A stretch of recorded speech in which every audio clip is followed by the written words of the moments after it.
എല്ലാവർക്കും നമസ്കാരം. ഞാൻ ഇവിടെ സംസാരിക്കാൻ പോകുന്നത് ലഹരി എന്ന വിപത്തിനെ കുറിച്ചാണ്. ഇന്ന് ജൂൺ 26 ലോക ലഹരി വിരുദ്ധ ദിനം. ലഹരി എന്ന സാമൂഹ്യ വിപത്തിനെതിരെ ജനങ്ങളെ ബോധവൽക്കരിക്കാൻ വേണ്ടിയാണ് ഐക്യരാഷ്ട്രസഭ ജൂൺ 26 ലോക ലഹരി വിരുദ്ധ ദിനമായി ആചരിക്കുന്നത്.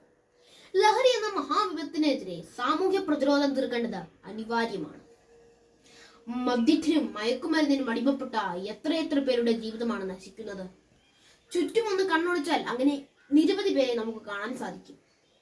ഒരു വ്യക്തി ലഹരിക്ക് അടിമപ്പെടുമ്പോൾ അത് ആ വ്യക്തിയെ മാത്രമല്ല, മറിച്ച് അവന്റെ കുടുംബത്തെയും അതുവഴി സമൂഹത്തെയും നാശത്തിലേക്ക് നയിക്കും. ഏറ്റവും സങ്കടകരമായ കാര്യം കുട്ടികളും യുവാക്കളും കൂടുതലായി ലഹരിക്ക് അടിമപ്പെടുന്നു എന്നതാണ്. ലഹരി അവരുടെ നല്ല ഭാവിക്കുമേൽ കരിനിഴൽ വീഴ്ത്തുന്നു. അത്രമേൽ വേരുറച്ചു പോയ ലഹരി എന്ന വിപത്തിനെ നമ്മുടെ സമൂഹത്തിൽ നിന്ന് പറിച്ചെറിയണമെങ്കിൽ കൂട്ടായ പരിശ്രമം ആവശ്യമാണ്. എല്ലാവർക്കും ലഹരിയുടെ ആദ്യ പാഠം ലഭിക്കുന്നത് കുടുംബങ്ങളിൽ നിന്ന് തന്നെയായിരിക്കും. അതിനാൽ ലഹരി വിരുദ്ധ ബോധവൽക്കരണം കുടുംബങ്ങളിൽ നിന്ന് തന്നെ ആകണം. അതിനാൽ നമുക്ക് ഉറച്ച തീരുമാനമെടുക്കാം. ഞാൻ എൻ്റെ ജീവിതത്തിൽ ഒരിക്കലും ലഹരി ഉപയോഗിക്കില്ല എന്ന്.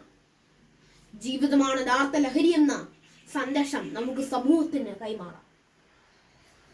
ലഹരി മുക്ത നാളേക്കായി നമുക്ക് അണിചേരാം.